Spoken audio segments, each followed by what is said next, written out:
88 BCE, the streets of Asia Minor ran red with blood.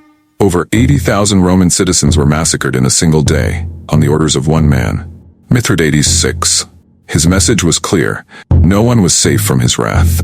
As Rome scrambled to respond, Mithridates would go on to wage a relentless war, defying the empire at every turn. But how did this king, immune to poison and master of deception, bring Rome to its knees? Brace yourself as we dive into one of the deadliest conflicts in ancient history, the Mithridatic Wars. The Mithridatic Wars were a series of 3 brutal conflicts fought between the Roman Republic and the Kingdom of Pontus, ruled by the formidable King Mithridates VI, also known as Mithridates the Great. These wars, fought between 88 BCE and 63 BCE, were pivotal in shaping the power dynamics in the Eastern Mediterranean and showcasing the resilience and ambition of both Rome and Mithridates. Let's dive into the details of this dramatic series of wars. Mithridates VI, an ambitious ruler of the Kingdom of Pontus in modern-day Turkey, aimed to expand his dominion and resist Roman influence in the region. Rome, having gained substantial power in the Mediterranean following the Punic Wars and the defeat of Carthage, had already begun to dominate Greece and Asia Minor. The clash between Mithridates' growing power and Rome's imperial ambitions was inevitable. Mithridates, renowned for his resistance to poison, he is said to have taken small doses daily to build immunity, had a deep-seated hatred for Rome.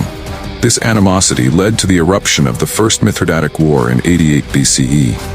The war erupted when Mithridates, emboldened by his growing kingdom, initiated a series of bold moves, including the infamous Asiatic Vespers, where his forces massacred 80,000 Romans and Italians living in Asia Minor. This massacre shocked Rome and triggered a swift and brutal response. Mithridates initially had great success, driving Roman forces out of Asia Minor and even invading Greece. However, Rome sent the experienced general Lucius Cornelius Sulla, who turned the tide. Despite internal conflicts in Rome, Sulla's rivalry with Gaius Marius, Sulla landed in Greece, besieged Athens, and eventually forced Mithridates into a peace treaty at the Treaty of Dardanus in 85 BCE. Mithridates had to give up his recent conquests, but retained his throne. After a brutal siege, Sulla captured Athens in 86 BCE, massacring many of its citizens in retribution for their support of Mithridates. He then decisively defeated Mithridates' forces at the Battle of Chaeronea and again at Orchomenus. Mithridates, recognizing that his initial momentum had faltered, was forced to negotiate. The Treaty of Dardanus, 85 BCE, ended the First Mithridatic War, with Mithridates relinquishing his conquered territories, but managing to keep his throne in Pontus. The peace was short-lived. The Second Mithridatic War was sparked when Rome, suspicious of Mithridates' motives, sent Lucius Licinius Murena to Asia Minor under the guise of monitoring Pontus. Murena, eager for glory, provoked Mithridates by raiding his territories. Mithridates responded with a swift and successful counterattack, but the conflict was relatively small in scale compared to the First War. After some minor skirmishes, Murena was recalled to Rome, and Mithridates remained in power.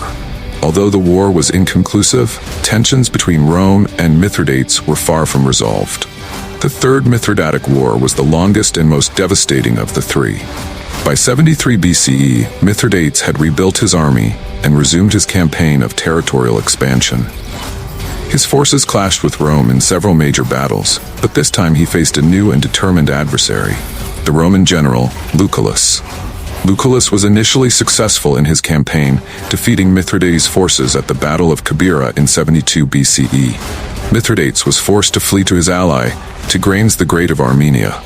However, when Lucullus pursued him into Armenia, his army became bogged down by supply issues and mutinies, giving Mithridates an opportunity to regroup. Meanwhile, political chaos in Rome resulted in Lucullus being replaced by Pompey the Great in 66 BCE. Pompey, an experienced and well-respected commander, immediately went on the offensive. He outmaneuvered Mithridates and drove him into exile. Pompey also defeated Tigranes, further weakening Mithridates' position. Finally, Mithridates, realizing his reign was crumbling and with no allies left, attempted to raise one final rebellion against Rome. In a dramatic end to his life, Mithridates VI, cornered and betrayed by his own son, Pharnaces VI, took poison to avoid capture by Roman forces. Ironically, due to his years of self-immunization against poison, the dose did not kill him quickly.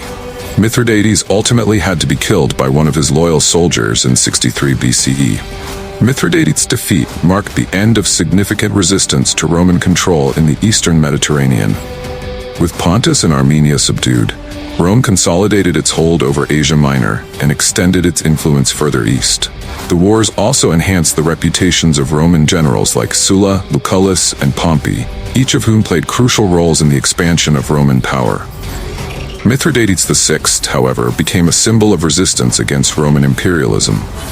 His defiance and determination to challenge Rome for over 2 decades made him one of the most formidable enemies Rome ever faced.